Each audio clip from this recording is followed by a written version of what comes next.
Tu es pleinement présent. C'est ta parole qui l'atteste, Seigneur. Et après nous avoir fait cette recommandation, Père, tu as dit, après que vous serez allés et que vous serez entrés d'annoncer l'évangile, voici que je serai avec vous tous les jours jusqu'à la fin du monde. Nous saluons ta présence en ce lieu, toi le grand Dieu, le redoutable. Nous saluons ta présence, toi qui fais du bien à nos âmes ce matin. Nous saluons ta présence, qui réjouit nos cœurs au travers de ce temps de louange et d'adoration. Nous ne pouvons donc que te bénir, Seigneur, parce que nous nous souvenons de ton amour. Et parce que lorsque tu es là, Seigneur, cet amour se répand et nous fait beaucoup de bien. Que la gloire te revienne, Seigneur. Maintenant, Maître, parce que c'est toi le Maître. Amen. Amen. Bonjour, peuple de Dieu. Bonjour. Comment allez-vous?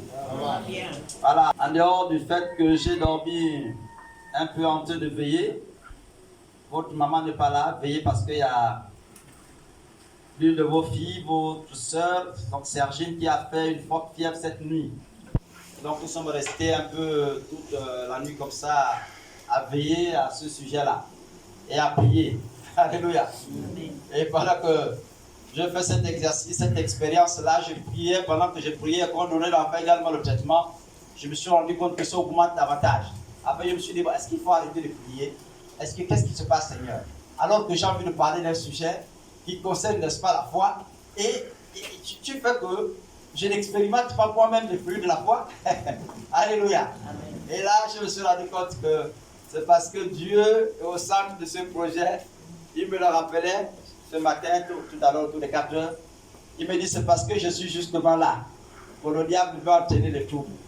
Alléluia. Amen. Et donc, nous pouvons bénir le Seigneur pour cela. Je crois que Dieu a exaucé à nos prières. Il n'est pas sourd. Et la Bible dit que ça met les points pour pouvoir nous venir à aide. Alléluia. Amen. Le plus important pour moi, c'est de faire ce que je dois faire, c'est-à-dire croire, simplement. Et je crois que Dieu va intervenir.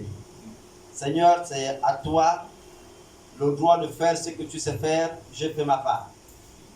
Alors ce matin, nous allons aborder le thème de croix. Crois et consacre-toi. C'est le thème de ce matin.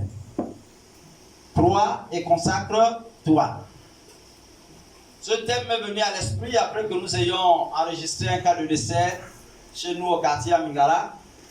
Et le frère qui est parti, n'est-ce pas, le jour où il mourait, alors que Dieu me mettait à cœur d'aller prier avec lui et pour lui, Madame Epalapaye était passée par là, et puis bon, elle nous a fait certaines révélations. J'ai dit, mais pendant que tu es en train de parler là, Dieu m'a demandé, je ne comprends pas, c'est maintenant que tu parles là que je me rends compte que le frère est véritablement attaqué. Et donc, elle nous laisse à peine, là elle est partie, je crois qu'elle est allée de l'autre côté, vers le bord de rail là. Et pendant qu'on était avec madame, il y a un de mes neveux qui arrive qui nous dit, ah, mais là-bas, la situation est critique. Je dis, non, là il faut qu'on se dépêche là. Donc j'ai appelé le missionnaire. Lui et moi, nous avons le malheur d'avoir toujours des chemins ensemble parce qu'on est ensemble, donc on habite la même zone, le même quartier. Et donc je l'appelle immédiatement parce que c'est lui mon plus proche voisin. Je dis, bon, voilà, il y a un besoin de prière, il faut qu'on prie pour ton frère là. On vient même de m'annoncer que ça ne va pas. Lui, il se dépêche dans les 5 minutes, après bon, on arrive. C'est à peine on sentait le pouls de frère, dès qu'on le touchait au pied, on le touchait au bras, à peine on sentait le pouls, il était en train de partir.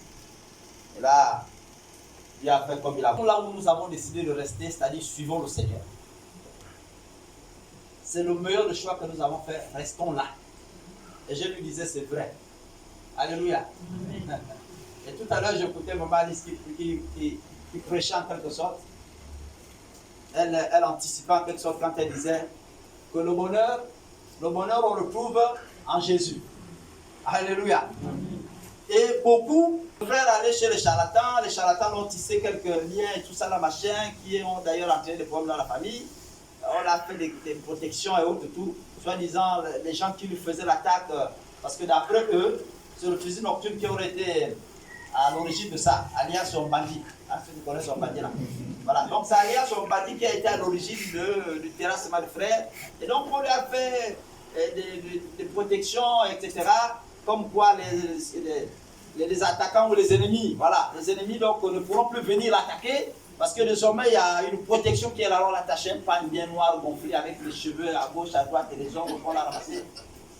C'est compliqué, mais on lui a mis ça là, tout ça vrai. Et donc il meurt là avec ça. Il meurt là avec toute la protection au rein. J'ai dit, bon, voilà quelqu'un qui vient, qui vous dit qu'il est capable de protéger pour qu'on ne t'attaque plus. Et maintenant tu seras guéri. Tu vas voir. Et à peine il protège la personne, le lendemain la personne meurt. Et c'est même le même jour qu'il a fait la protection. C'est le même jour. Ils sont allés le matin et c'est vers, je crois, 16h, 17h, 16h que la personne décède. Et bon, finalement, ils sont allés chercher toutes ces protections-là. Pourquoi? Et ça m'a fait réfléchir tellement. On est après 2 semaines de réflexion là. C'est ce qui m'a amené réellement à parler du sujet de croire et consacre-toi. Parce que beaucoup aujourd'hui sont en train de s'éparpiller. Les choses essentielles, les domaines dans lesquels ils doivent être, c'est-à-dire les endroits qu'ils doivent véritablement être pour bénéficier, même gratuitement, de ces grâces-là, ils ne restent plus là. Ils vont pour chercher à gauche, à droite, et finalement pour ne rien trouver du tout. Croire à Dieu, ce n'est pas autre chose, c'est simplement mettre sa foi en Dieu. Et nous avons parlé, n'est-ce pas, de consacre-toi. Consacrer ici, c'est le fait d'être, n'est-ce pas, mis à part pour le service de Dieu. Consacré. Un homme, une femme consacrée, c'est celui-là qui a été mis à part pour servir Dieu.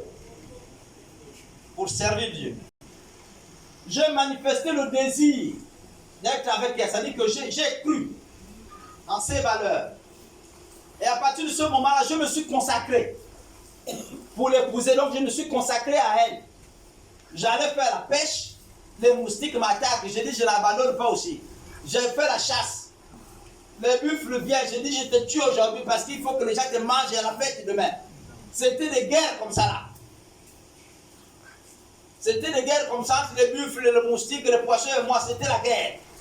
Et là donc, je me suis consacré, je me suis exécuté, je me suis mis, n'est-ce pas, au service pour pouvoir, n'est-ce pas, épouser la femme que j'aime. On se comprend mieux maintenant? Donc c'est simplement ça. Tu ne peux pas être au service de Dieu sans pourtant le servir. Ça n'existe pas. Je suis diacre, je suis diaconesse. Tu sers où? Ou au coulou au lit, tu as quel endroit? Totalement perdu. Ça n'existe pas. Les diacres, les diaconesses, les anciens perdus, ça n'existe pas du tout dans le monde de Dieu. Parce que tu es consacré pour servir. C'est ça notre rôle. Lorsque vous prenez la Bible, une révolution parce que le mot foi existait déjà. On parle d'Abraham comme étant le père de la foi. Amen. Et donc Jésus ici, lorsqu'il parle de la foi, il est juste en train d'apporter une confirmation, n'est-ce pas, de l'importance même du terme foi. Parce que la foi est capitale. J'allais dire le foi. On serait rentré dans les boutiques de monopole la même autre. Vous comprenez que avec les crises, on regarde aujourd'hui tout est un peu moins cher. Donc le foie souvent fait partie de nos recettes. Je vous assure. Et donc voilà, Jésus parle, n'est-ce pas, de la foi, et nous allons essayer de regarder ensemble. C'est à ce moment que nous allons ouvrir nos Bibles. Prenez donc le livre de Matthieu. Nous allons commencer par visiter le chapitre 6.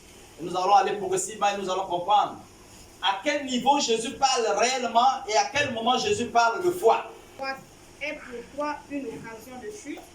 Coupe-la et jette-la loin de toi. Matthieu, tu as Matthieu 6 là? Oui. Matthieu 6. Matthieu 6, 30. Matthieu. Et qui demain serait jeté au four, ne vous mettra-t-il pas à plus forte raison, gens de peu de foi? Amen. Alléluia. Oui, mais à combien plus forte raison, n'est-ce pas vous qui êtes plus important que l'herbe qui est prête à mourir demain, qui existe aujourd'hui pour mourir demain. Et après, il conclut par homme de peu de foi. Ici, Jésus utilise la foi dans un domaine particulier pour préciser, n'est-ce pas, la dangerosité des inquiétudes. Alléluia. Les frères ont commencé par murmurer. Et ils se sont dit, attends, le gars là, il a fait le miracle là-bas, la nourriture est tombée en abondance et tout, et tout. Et puis, au lieu qu'il nous laisse transporter nos repas à gauche, à droite, on met dans nos sacs, il dit ça là, vous ne vous le transportez pas. Vous dites ça là, laissez ces choses-là. Mais comment le gars là, il est bizarre comme ça? Et ils ont commencé par murmurer, mais comment? Le gars là, il est comment? Quand on veut faire des plans de réserve, on ne fait pas des plans de réserve, il nous laisse marcher comme ça, la feu nous attaque, etc. Et là, Jésus, connaissant la profondeur de leurs pensées, et il s'adresse là particulièrement au peuple.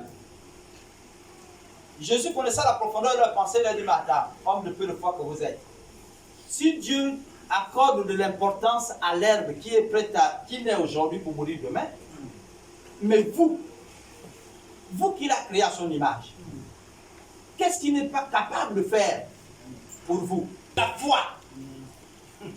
Alléluia. Amen. Quand Paul dit, présente-moi ta foi sans les œuvres, je te présenterai la mienne avec les œuvres.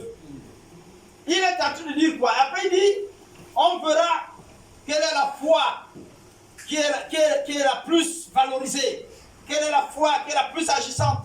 Qu'est-ce que Paul est en train de dire ici? Paul est en train de dire qu'il y a une foi vivante et il y a une foi également morte. Alléluia. Amen. C'est-à-dire que vous avez des gens qui croient mais qui n'agissent pas selon que Dieu lui a demandé, n'est-ce pas, d'agir. Cette foi-là est morte, elle ne va pas produire de fruits. Si Dieu t'appelle prier pour un malade et que Dieu a dans son plan un plan de guérison pour ce malade-là, dès que tu ne le fais pas, ta foi est morte parce que tu ne verras pas les fruits, n'est-ce pas, de cette prière. Mais si tu le fais, peu importe ton niveau spirituel, Dieu va tester parce que celui qui t'a recommandé de le faire, il va tester la guérison dans la vie de cet homme. Et ta foi sera vivante. C'est bien compliqué, ça empêche le village. Bien aimé, les inquiétudes vont neutraliser votre foi. Tant que vous ne sortez pas de la barque des inquiétudes, vous ne pourrez pas voir la gloire de votre Dieu. Alléluia. C'était un bateau compliqué.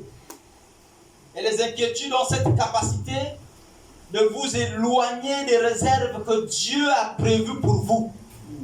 Alléluia. Je parle en termes de réserve. Parce que la Bible dit que le projet que Dieu forme pour nous. Alléluia. Et donc Dieu a collecté un nombre de biens, un nombre de grâces, un nombre de bénédictions pour chacun d'entre nous. C'est ce que j'appelle les réserves ici. Si seulement tu montes dans le bateau de l'inquiétude, ce bateau va t'éloigner du lieu de réserve des biens que Dieu a prévu pour toi. Et tu ne verras rien de bon dans ta vie. Tu seras surpris et surpris de voir que les jours passent, les années passent, tu es la même personne, tu ne changes pas. Alléluia. Nous allons lire Matthieu toujours, mais le chapitre 8. Pourquoi avez-vous peur, gens de peu de foi? Il se leva, menaça les vents et la mer, il y eut un grand calme. Pourquoi avez-vous peur, gens de peu de foi? Jésus se lève, il menace le vent. Il dit, vent, tais-toi. Le bruit que tu fais là, je ne veux plus l'attendre. J'en ai assez, je veux me reposer, tais-toi. Et la Bible déclare que la mer s'est calmée. Alléluia. La mer a obéi. Ici, cette adresse, n'est-ce pas, concerne les disciples. Parce qu'on pense que le manque de foi, c'est seulement ceux-là qui ne sont pas en Christ. C'est seulement ceux-là, n'est-ce pas, le peuple qui écoute la parole de Dieu. Même les disciples que nous sommes. Et même les disciples, les décès, qui prient l'Éternel dans cette église. Alléluia. Amen. Nous aussi, nous sommes confrontés à cette difficulté de manque de foi. Et ici, Jésus se trouve, n'est-ce pas, dans la barque avec les disciples. Là, il n'est pas au milieu de la foule. Il parle, n'est-ce pas, aux disciples, aux leaders. Les gens qu'il est en train de former, n'est-ce pas, pour l'église de demain.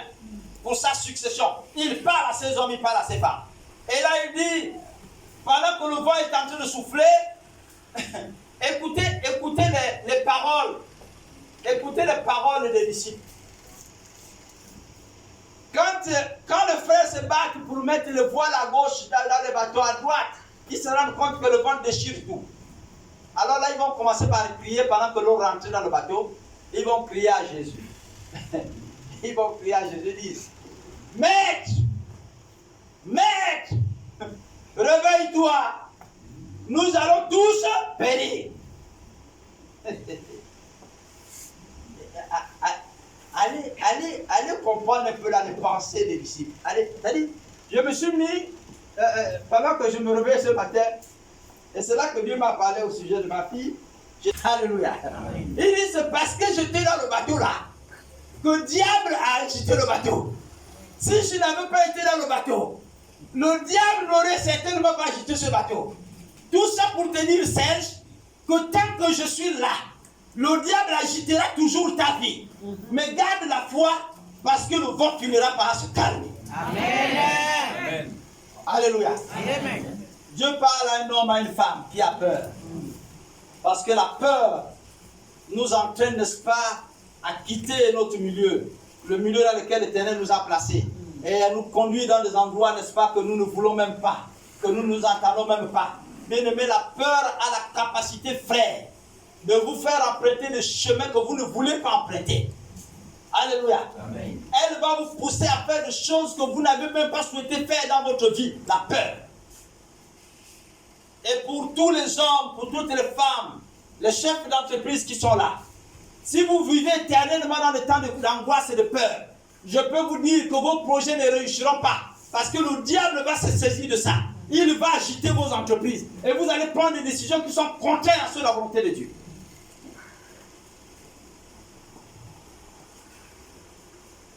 Ça, c'est ce que Dieu m'a révélé ce matin. Il m'a dit, rappelle ça à mon peuple ce matin. Ici, il n'est pas question de peuple. Il est question également de disciples. Il dit, le bateau va s'agiter. Les temps vont être difficiles. C'est peut-être même difficile pour lui en ce moment. Mais qu'il comprenne que la peur, s'il se met dans la peau de la peur, il sera emporté, il prendra des décisions contraires à ceux de la volonté de Dieu. Si tu veux servir Dieu, sers-lui par l'esprit, obéis à l'esprit, et tu vas échapper au désir, et n'est-ce pas, aux directions de la peur. Parce que la peur fait partie des œuvres, n'est-ce pas, la chair. Il va te conduire à poser des actes, n'est-ce pas, charnels. Alléluia. Amen. Ce que je vous dis n'a peut-être pas trop de sens. Mais vous voyez, lorsque vous prenez chez les Blancs là-bas, je prends cet exemple un peu. C'est vrai que ce n'est pas le meilleur modèle. Mais on essaie de regarder les dessins animés, les films à la télévision. Et puis on regarde un peu dans les films policiers, etc. Comment ils procèdent par vos arrestations. Lorsqu'ils arrivent, ils te tiennent, monsieur... Bon, je ne vais pas citer le nom de quelqu'un, sinon il sera arrêté. Mais monsieur X. Monsieur X. Parce que nous, on a maintenant des bouches compliquées. Oh, le prophète a dit que c'est lui, on l'a arrêté aussi. Bon, monsieur X. Au nom de la loi, vous êtes arrêté. Veuillez garder le silence. Parce que tout ce que vous ferez sera retenu contre vous. Est-ce que vous comprenez? Quand ils balancent ces paroles-là, ils sont en train de te dire, nous, on ne t'a pas frappé. On a eu un mandat, on a reçu un mandat d'arrestation. On est venu juste t'arrêter. Mais maintenant, si tu prononces n'importe quel type de parole, cette parole-là peut se retourner contre toi-même. Donc, faites très attention. Alléluia. Amen. Quand vous allez en instruction là-bas, si vous avez été violenté, c'est-à-dire que vous avez été bastonné au moment de votre arrestation, si vous avez un avocat, l'avocat va arriver à démontrer que toutes les paroles que mon client a prononcées là, c'était parce qu'il y a eu une pression. On lui a frappé, en fait on l'a obligé à parler comme ça. Mais il ne voulait pas parler comme ça. Et dès que le juge de l'instruction pose la question, est-ce qu'il a été fait? Oui. En fait, on l'a appuyé ici. Mais comment vous aussi, vous avez appuyé comme ça là? Bon, reprenez l'instruction à zéro. Et donc, du coup, ils vont tout reprendre à zéro. Alléluia. Amen. Parce qu'ils savent, même sur le plan juridique, on sait que la peur a la capacité, n'est-ce pas, de pouvoir tourmenter quelqu'un et l'amener sur des chemins qui n'étaient pas les siens, des chemins droits. Oui. Est-ce que vous comprenez ça? Amen. Vous qui pataugez éternellement dans la peur, dès que ça s'agite un peu, tu vas parce que la peur ne te laissera jamais vivre. Alléluia. Mais je vous le dis, mais ici, écoutez bien le langage de frère. Ils ne disent pas, mais l'eau va nous renverser. C'est pas ce qu'ils disent. Et ils disent, mec, nous allons tous mourir. Est-ce que vous voyez comment la peur les a fait accepter la mort? Alléluia. C'est-à-dire la peur les a fait automatiquement accepter la mort. Pour eux, il n'y avait même pas de, mec, nous allons nager bientôt. Nous allons se mettre, non. Dès qu'ils ont vu, c'était la mort nette. Et dès qu'ils ont regardé, ils ont dit, là, il n'y a plus de solution, ni avant, ni après. On est mort. Voilà combien de fois ils sont bloqués. Et c'est ce que le diable fait avec la plupart d'entre nous. Dès qu'il arrive vous attaquer, dès que vous êtes rentré dans des sectes bizarres, il vient te dire, tu vas mourir. Tu vas mourir. Mais tu sais que tu vas mourir. Ainsi de suite. Et puis beaucoup que vous voyez qui vont se suicider à la place qui se jettent partout là, c'est généralement ces pressions-là. En réalité, le diable ne peut rien si Dieu ne lui a pas permis de le faire. Amen. Alléluia. C'est Dieu qui te permet de mourir ou de vivre. Et si Dieu ne le permet pas, le diable n'a pas cette capacité. Et dès que tu commences par intégrer ça, tu te lèves le matin, tu vois devant ta porte, il t'a placé un gros python. Dès que tu cries, ne sais pas, ça disparaît, tu dis, ça y est, donc c'est vrai que je vais mourir. Ce qu'il a dit là, c'est vrai. Je vais vraiment mourir. Et il te présente les signes, il dit, quand tu verras les signes, hein, tu vois par exemple le python devant la porte de matin et tout, personne ne voit, il n'y a que toi. Ça veut dire qu'il te reste 2 semaines. Donc, tu vas commencer par intégrer ça, il te fait absorber ça. Tu dis, oh oui, dans 2 semaines, aïe, dans 2 semaines, aïe, aïe. Et dès que tu as ça comme ça, là, automatiquement, ça va t'arriver parce que tu as déjà intégré ça en toi. Dans le langage, il n'y a plus de prière. Là-dedans, les frères ne disent pas, nous prions, vantez-toi. Non, c'est pas ce qu'ils disent, nous allons tous mourir. Ils ont oublié la prière. Ils ont même oublié que le roi des rois est avec eux dans le bateau. Quand ils appellent Jésus, c'est juste pour dire à Jésus, choisis comment toi aussi tu vas mourir parce que nous allons tous mourir. C'est où tu commences à sauter. Nous on te suit à la nage. Ou bien, c'est ça. Mais c'est pas qu'il s'intéresse, c'est que Jésus soit capable de pouvoir intervenir pour faire taire le vent. Et quand Jésus finit de faire taire le vent, il se retourne vers eux et dit, gens de peu de foi, où est passée votre foi? Alléluia. Dans cette attitude, allez voir la gravité de notre frère. Enfin, on va parler du père, Abraham. Abraham est un homme de Dieu puissant. Il quitte sa famille au nom de l'appel qu'il a reçu de l'Éternel. Et quand il se retrouve devant Pharaon, il dit, l'homme là criminel, si tu dis que tu es ma femme chérie, il va me tuer et du coup, tu vas rester, je vais mourir. Dis que tu es ma soeur, comme ça à cause de toi, je vais manger aussi un peu. Là où on quitte, là, il y a la fin. Les loups, tu es trop belle. Si tu prends, il va me donner de temps en temps un peu. Est-ce que vous voyez un peu l'attitude d'Abraham? Le père de la foi. T'as la foi. Celui la réserve même de la foi était à lui. Et c'est lui qui dit, il dit, je n'aime pas ma femme parce que j'ai peur que Pharaon me tue. Vous voyez ce que la peur est capable de faire? Et le soir, le même Abraham, quand vous poursuivez les lectures, il ne dort plus. Quand il arrive au palais, il regarde. Ah Seigneur, il est dans les prières. Oh, agis Seigneur.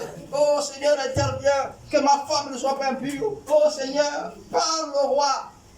Et Dieu, comme Dieu est bon, comme l'amour de Dieu n'a pas de limite, Dieu va parler au roi et dit, toi, toutes les femmes que tu as trouvées dans ce programme-là, ça c'est la femme de mon serviteur. C'est la femme de mon coin. Ne touche pas à cette femme. Si tu veux avoir les problèmes dans ta vie, ne touche pas à cette femme. Rends la femme d'autrui d'Abraham. Et le roi se lève et dit, prends ta famille, pars avec mon fils, tu peux m'amener le problème ici. C'est que la peur est capable de faire. C'est que la peur est capable de faire. Beaucoup d'entre vous, pour les jeunes, passent des examens et puis c'est devenu comme monnaie courante. Dès que tu es sur le point de passer l'examen, tu tombes malade. Tu ne peux plus aller faire l'examen. Et puis, généralement, ça fait comme ça 2-3 fois. Arrivé un moment, tu commences par intégrer ça. Aïe, le mois de juin là, va arriver bientôt, les maladies vont arriver. Dès que tu commences par intégrer ça, tu viens de tomber toi-même malade. Parce que tu as intégré ça en toi. Alléluia. Amen. C'est ce que la peur a comme capacité. Les amis, la peur, n'est-ce pas, nous neutralise également. Elle nous empêche de voir plus loin avec l'Éternel. Alléluia. Amen. Oui, les amis. Sachez que quand il vous arrive un problème, le temps de trouble, selon que nous voyons ici, ça ne vous arrive pas fortuitement, c'est parce que Dieu est avec vous. N'est-ce pas, une des paroles sur la foi, au verset 31. Matthieu 14. 31.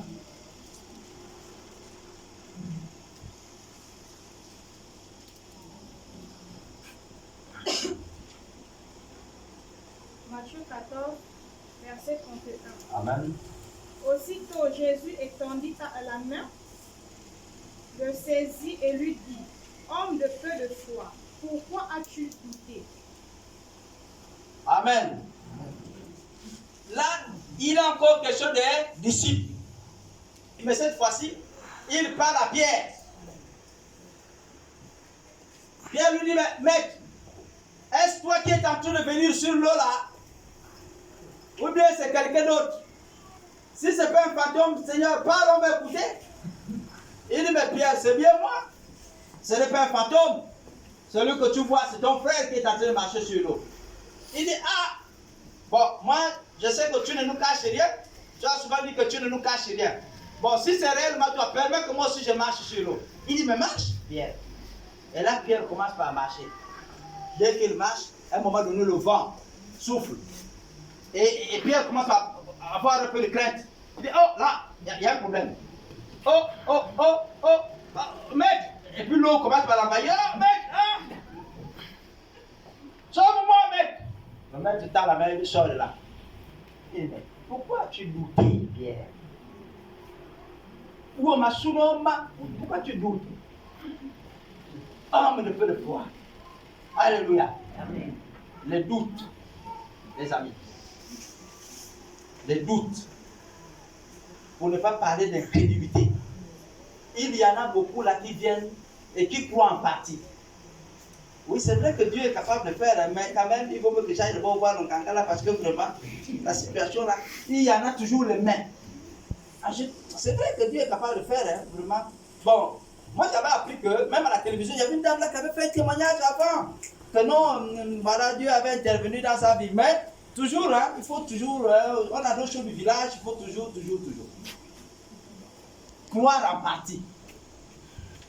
Et il y en a qui sont là comme ça là. Et ça fait que beaucoup stagnent dans la foi.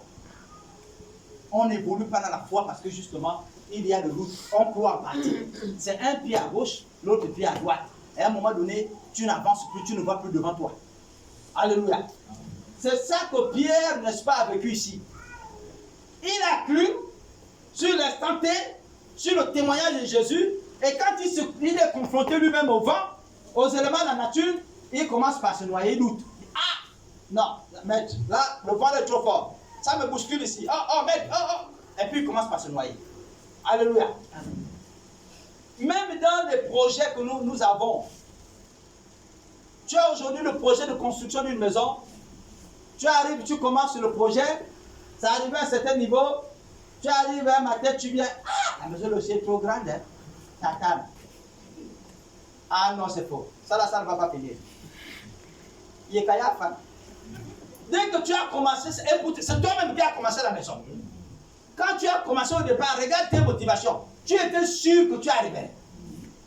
Maintenant, là, tu arrives, tu dis, ah, attends. Donc, c'était grave comme ça. Le vent commence à souffler. Et comme les techniciens, ils ne restent pas fermés. Patron, sinon ça c'est une maison.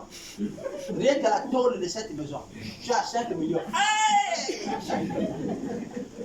Dès qu'il a compris, c'est fini. Il n'a pas encore ajouté les carreaux. Tu es mort déjà 5 millions. Je vais avoir ça. Même si je prenais crédit, mon salaire ne permet pas d'atteindre 5 millions. Mais vous n'avez à ta table. Tu es pris. Voyez? Et beaucoup, vous voyez, beaucoup de maisons abandonnées comme ça. C'est ça, c'est cet esprit-là. À un moment donné, tu crois en partie.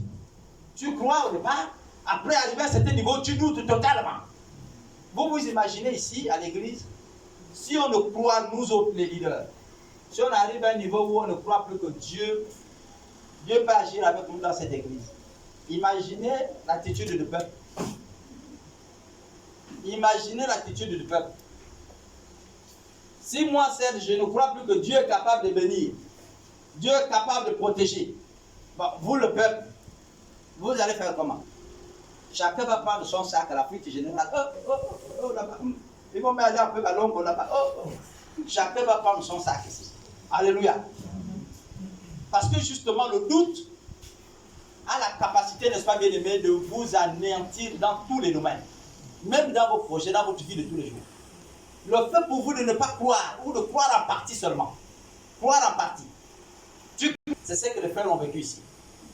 Le diable a pu détourner Adam et Ève sur la base, n'est-ce pas, de cette attitude. Le diable est arrivé et il dit à Adam et Ève, il dit toi, Dieu a-t-il réellement dit? Es-tu sûr que Dieu a véritablement dit que? Est-ce que vraiment, est-ce que vous voyez ça? C'est-à-dire, le diable commence par semer le doute dans la vie de Ève. Après, c'est dit, on dirait que l'histoire là aussi c'est vrai. Hein? Parce que quand il parlait, bon, il était là où tu vois le bois là. Nous on était ici. Donc quand il parlait, il dit, vous ne mangerez pas. Vous ne mangerez... Mais je ne sais pas aussi si c'était ce fruit ou c'était, je ne sais pas. Mais il a bien porté le doigt vers nous quand même. Il a dit, là vous êtes là. Mais est-ce que c'est vraiment ça? Est-ce que, on dirait qu'on a mal compris. Vous comprenez? Le diable va commencer par semer le doute dans la vie, n'est-ce pas, de la sœur. Et la sœur va entraîner avec elle, n'est-ce pas, le frère. Monsieur, pourquoi tu m'ouvres? Monsieur, tu l'acceptez? Oui, monsieur le maire. Pour le meilleur et pour le pire. Quand c'est pire, vous savez vos choses.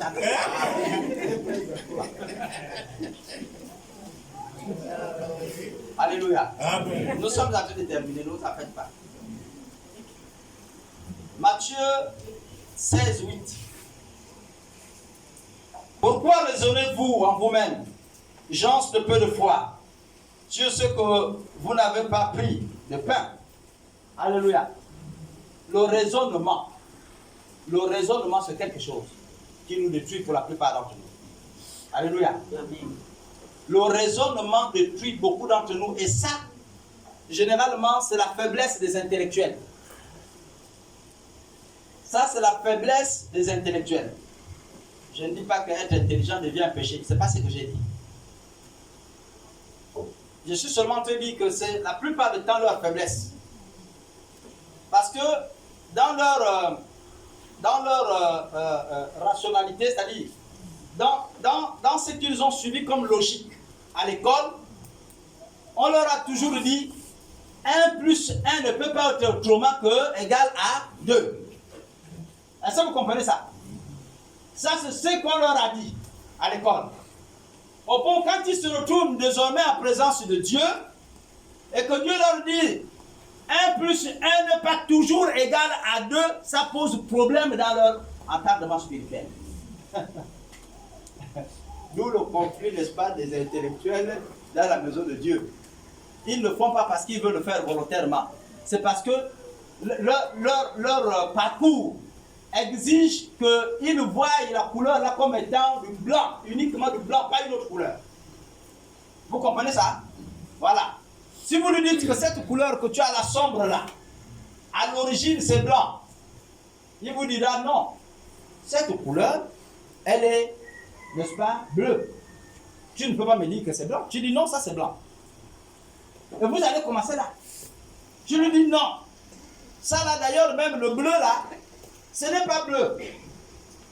Il y a aussi plein du vert à l'intérieur. Il y a eu un mélange. Il va te dire non, papa. Je vois, c'est le bleu que je vois là. Tu me dis, voilà la logique des intellectuels. Parce que dans leur schéma, ils ont enregistré que 1 plus 1 égale à 2 et ça ne peut pas être autrement. Et quand Dieu vient, parce que l'éternel Dieu il vient bouleverser les raisonnements. Quand Dieu vient bouleverser les raisonnements dans leur vie, ça devient un problème. Ça devient compliqué pour eux, un véritable conflit. Est-ce réellement Dieu qui a dit ça? Est-ce réellement Dieu qui fait ça?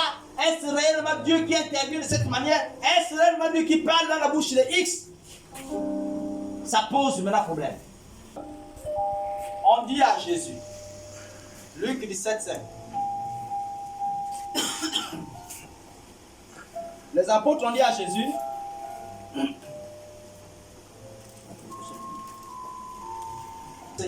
Seigneur, augmente notre foi. C'est-à-dire, après avoir été longtemps avec Jésus, ils se sont rendus compte que quelque chose les manquait. Ils ont tellement vu de choses extraordinaires avec le Maître. Ils l'ont vu accomplir de grandes choses qu'en réalité eux-mêmes, quand ils le regardent, ils se disent, mais attends, si Dieu n'était pas avec cet homme, si cet homme n'était pas spécial, il ne pouvait pas faire autant de belles choses. Et là, ils se rapprochent de lui eux-mêmes, volontairement. Et tu nous as enseigné sur la foi. Tu nous as enseigné sur beaucoup d'autres choses. Mais on t'a vu faire des choses extraordinaires par la foi. Seigneur, augmente notre foi. Alléluia. Parce que la foi est importante. Parce qu'ils ont vu le fruit de la foi. La puissance et la capacité de la foi. Si tu perds la foi, tu ne pourras plus rien faire. Même le Saint-Esprit n'habitera plus en toi. Alléluia. Amen. Si tu perds la foi, mon frère, tu n'auras plus jamais d'éternité. La Bible dit qu'ils ont vaincu le malin à cause de leur témoignage et par la foi. Si tu n'as plus la foi, il te restera quoi dans la maison de Dieu? Même l'éternité, tu vas perdre le salut. Alléluia. Quand je prie, Seigneur,